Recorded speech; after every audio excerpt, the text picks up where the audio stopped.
बिहार का राजनीतिक इतिहास देखें तो आप एक नया एक मूवमेंट है।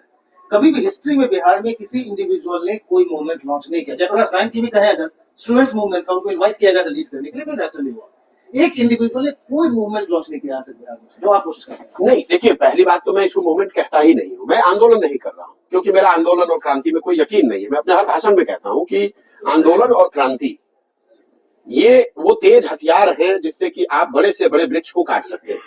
आंदोलनों के जरिए, क्रांति के जरिए आप लोगों को सत्ता से हटा सकते हैं। एक नई व्यवस्था नहीं बना सकते हैं। अगर आप मानव सभ्यता के इतिहास को पढ़ेंगे दुनिया में, तो फ्रांस की क्रांति को अगर आप अपवाद के तौर पर हटा दें, तो पिछले 1000 साल के इतिहास में किसी आंदोलन और क्रांति से मानव सभ्यता के सृजन में कुछ बहुत बड़ा कंट्रीब्यूशन नहीं रहा है। उससे मानव सभ्यता का विकास नहीं हुआ। हाँ, आंदोलनों से आपने लोगों ने सत्ता से लोगों को हटाया है। जेपी का आंदोलन हुआ, उससे आपने इंदिरा जी को हटा दिया, लेकिन उससे नई व्यवस्था देश में नहीं बनी। अन्ना का आंदोलन हुआ, उससे कांग्रेस को हटाया, यूपीए की सरकार हट गई, लेकिन उससे नई व्यवस्था नहीं बनी। सृजन का एक अपना काल है ये, और उसकी एक अपनी गति है। किसी चीज को बनाने की जो प्रक्रिया है वो लंबी है। It's a slow burn. जो कहते हैं ना, खाना जो है वो लकड़ी की आंच पे बनता है, धीमी आंच पे बनता है। धीमी आंच पे खाना बढ़िया बनता है। तो अगर आपको समाज में कुछ बनाना है तो आपको वो पेशेंस चाहिए। यही गांधीवाद भी है। अगर आप गांधी को बहुत गहराई से उनकी सोच को देखेंगे, गांधी जब लौट कर आए अफ्रीका से, तो उन्होंने ये कभी नहीं कहा कि अंग्रेजों को यहाँ से भगा दो, इनका शासन खत्म कर दो। उन्होंने कहा कि जो अंग्रेज कर रहे हैं उनको करने दीजिए, पहले आप सेल्फ रिलायंट बनिए, अपने में वो वर्चूज बिल्ड कीजिए, छुआछूत से अलग हटो, अपने कपड़े खुद बनाओ, सेल्फ डिपेंडेंट बनो। और जो उनका सत्याग्रह के बाद जो पहला आंदोलन नॉन कोऑपरेशन था, वो भी कि भाई मैं आपके साथ कोऑपरेट नहीं करूंगा, आप शासन करना है करो, मैं कोऑपरेट नहीं करूंगा आपके साथ। उसके बाद उसकी डिग्री उन्होंने चेंज की, सिविल डिसोबीडियंस। जब मैं कोऑपरेट ही नहीं करूंगा, आपका अवहेलना भी करूंगा, फिर जाकर कहीं भारत छोड़ो आंदोलन जैसी बात हुई। तो ये गांधी की जो सोच है कि पहले उन्होंने समाज खुद को, जो उन्होंने अपनी जीवनी लिखी है एक्सपेरिमेंट विद ट्रूथ, वो सिर्फ पढ़ के किताब से नहीं किया। जो बात आपको सत्य लगती है उसको आप करके उन्होंने पहले अपने जीवन में उतारा, फिर उस लर्निंग को समाज को पास ऑन किया, समाज को उसके लिए तैयार किया।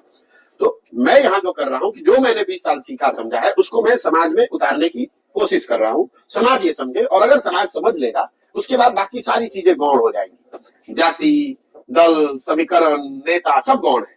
जो आप इंथुजियाज्म की बात कर रहे हैं वो क्यों है? उसमें तो सारे जाति के लोग आ रहे हैं। हमारे पास तो यहाँ कोई दल नहीं है, संगठन नहीं है, हम लोगों को मोबिलाइज नहीं कर रहे हैं। लोग क्यों आ रहे हैं? क्योंकि सही मायनों में उनकी जिंदगी जो है वहां पर, यहाँ पर त्रासद है। आप मुझे बताइए, आप किसी जाति के हैं, कौन नहीं चाहता है कि उसका बच्चा अच्छी जिंदगी बिताए? कौन नहीं चाहता है कि उसका जवान लड़का घर छोड़कर न जाए? कौन महिला नहीं चाहेगी कि उसका पति उसके साथ में रहे? तो ये कोई ऐसी बात नहीं जो प्रशांत किशोर डिस्कवर कर रहे हैं। मैं तो जाकर सिर्फ उनको ये बता रहा हूँ, भैया ये सब चीज चाहिए, तो एक बार तुम देश की चिंता थोड़े दिन के लिए छोड़ दो, जाति की चिंता छोड़ दो, राज्य की चिंता छोड़ दो, एक बार पहले अपने बच्चों की चिंता कर लो। एक बार तुम अपने बच्चों की चिंता कर लोगे, अगर आपके बच्चे पढ़ लेंगे, आपके बच्चों को रोजगार मिल जाएगा, तो उसकी आपकी जिंदगी भी सुधरेगी। और जब आपके बच्चे मजबूत होंगे, आपके बच्चे रोजगार पाएंगे, तो उससे आप मजबूत होंगे, समाज मजबूत होगा, और जब बिहार मजबूत होगा तो उससे देश भी मजबूत होगा। अगर पूरा बिहार, कई लोग कहते हैं देश को मजबूत करने के लिए वोट दो, मैं रोज सामने से कह रहा हूं क्यों दो भाई? अगर 13 करोड़ बिहार के लोग गरीब और अनपढ़ रहेंगे तो उससे तो देश कमजोर होता है। अगर बिहार में प्रति व्यक्ति आय 35,000 है और देश में प्रति व्यक्ति आय 1,35,000 है, तो हम लोग तो देश को भी नीचे खींच रहे हैं। अगर बिहार में प्रति व्यक्ति आय 2 लाख रुपए हो जाए तो उससे देश को भी फायदा है, देश को भी मजबूती है। इसलिए मैं लोगों को कह रहा हूं कि भाई तुम पहले अपनी चिंता करो, अपने बच्चों की चिंता करो। तुम्हारे बच्चे जब पढ़ लिख जाएंगे, जब उनको रोजगार मिल जाएगा, तो अपने आप समाज की, राज्य की और देश की चिंता अपने आप हो जाएगी।